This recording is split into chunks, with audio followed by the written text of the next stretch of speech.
उसको देखेंगे और उसके बाद मेरे भाई अब फिर राकेश यादव सर की एंट्री है, ठीक है। और बहुत गजब आपको लगने वाला है ये वीडियो, बहुत मेहनत की है हमारी टीम ने।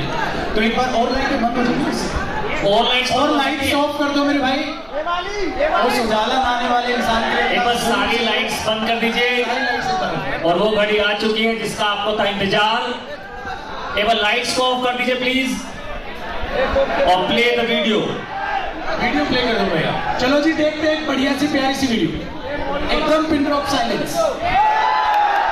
मेरे दोस्तों, मेरे बच्चों, आप सभी को नमस्कार।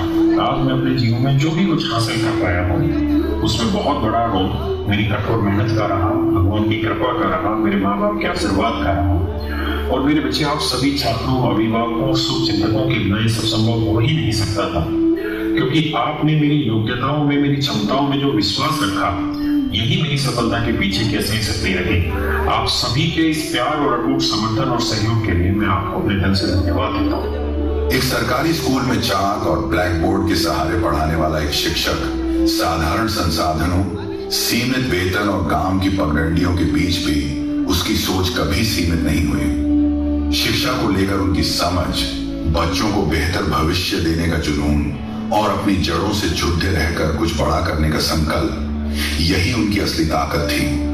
ये कहानी है उस शिक्षक की जिसने अपने 14 वर्षों की अथक मेहनत, निरंतर सीखने की प्रवृत्ति और बच्चों के भविष्य के प्रति समर्पण से एक शानदार एडटेक कंपनी खड़ी कर दी, और यह सब भी बिना किसी बड़े नाम और न ही किसी फंडिंग के। ये कहानी शुरू होती है वर्ष 2011 से, जब वह दिल्ली के एक सरकारी स्कूल में शिक्षक थे, और वहीं से उन्होंने मुखर्जी नगर में प्रतियोगी परीक्षा की पढ़ाई कर रहे छात्रों को पढ़ाना शुरू किया।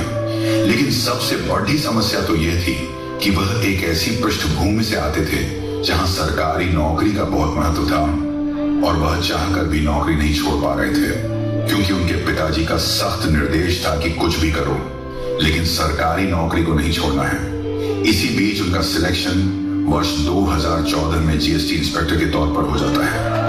वर्ष 2015 में उन्होंने देश के सुदूर इलाकों में रहने वाले बच्चों को मार्गदर्शन उपलब्ध कराने के लिए अपने YouTube चैनल की शुरुआत की, और देखते ही देखते यह चैनल काफी तेजी से बच्चों में लोकप्रिय होने लगा।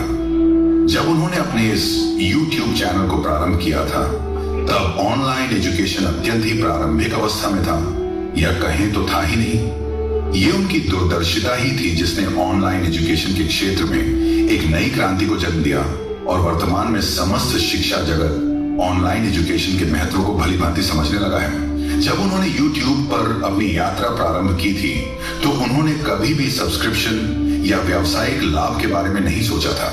बस उन्हें यह विश्वास था कि ईमानदारी से किया गया कोई भी प्रयास कभी बेकार नहीं जाता है। उनकी ये मुहिम रंग ले आई, और वर्तमान में YouTube संसाधन से वंचित छात्रों के लिए एक वरदान साबित हो रहा है। वर्ष 2023 तक उनके YouTube चैनल के सब्सक्राइबर्स 40 लाख से ज्यादा, और